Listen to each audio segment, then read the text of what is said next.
Joining us now is Dr. Robert Murphy. He's a professor of infectious diseases at Northwestern University Feinberg School of Medicine. Good morning, doctor. Good morning. There's a study out of Northwestern about where the super spreader events are more conducive. Where would those be? Unfortunately, it's in restaurants. And this is a model, epidemiological model, that was prepared by Northwestern investigators at Northwestern and Stanford University. And they found really the highest risk for these super spreader events were originating in restaurants. The good news in this study, now remember, it's a model. This is not necessarily reality, but this is where you start. You need this information to actually measure the effect of doing a mitigation. They found that by lowering the capacity to 20%, reduced that risk by 80%. That's really significant. It also did not result in an 80% loss of business. The loss of business was only about 42% because people just kind of spread out eating during the day. So, I mean, it's bad, but it's not as bad as it could be. But this is a good starting point. They also found that when supermarket spending goes up, the rate goes down because people go out less. They're staying home, eating, cooking. What about this color-coded guide for not visiting certain states? It seems like if everybody's got COVID in all these states, is it really going to make a difference if it's orange here or red here? I mean, is there really that much of a difference? Aren't all the borders fluid here? I think they should fire all those people and hire you. I think you just said it. What is the difference? Other than like the huge amount of people coming from Vermont and Maine, it isn't going to make a difference. Everybody around us is just swarming with these patients. I mean, I think this is, it just doesn't work when there's this much COVID in the country right now. I think a lot of people wondering, too, this 90% effectiveness of the vaccine, it makes people think when this vaccine comes out, we're outdoors, everything's done. But really, is that going to change anything once, you know, if not everyone's taking it, or even if a lot of people take it? Well, if a lot of people take it and people continue with the mitigations, this thing is going to go away. Pandemics end.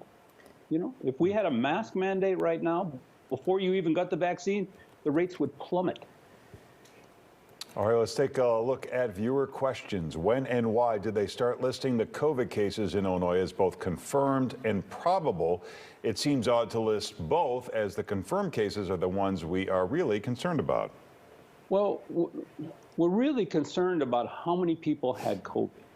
So the confirmed cases is one thing, but there's a lot of people still not getting diagnosed. And with the surge in cases, the testing we've gotten very much backlogged with the testing. So there's people that are getting sick. They can't get the test. They don't want to wait in the line. They don't want to wait 6 days to get their results back. You know, they feel better. Remember, most people get better on their own without any kind of treatment or anything. And they say, why bother? Why should I bother to get tested? So, you know, we need both numbers, but, you know, pick your poison. You're damned if you do and damned if you don't, whether you look at the probables or not. Here's another question. Yesterday, Chicago announced the requirement for visitors from other states to quarantine for 14 days. My daughter's coming home from, is that Minnesota? Minnesota, yeah. For Thanksgiving, but she has already had COVID earlier this month and has had no more symptoms. Does she need to quarantine or get tested? This is a really good question, and I'm going to go against what the recommendations are, because if you've had COVID once, there's only a handful of people that have gotten it again. As long as she has gotten better from COVID, she's not infectious to anybody, and she doesn't have to get any kind of tests. That's my opinion. All right. Next question. For people that are in the vaccine trials, are they actively exposed to COVID, or are they at home so they aren't exposed? I would think that they would want participants to be guaranteed to be exposed to prove effectiveness. There's a couple little questions here.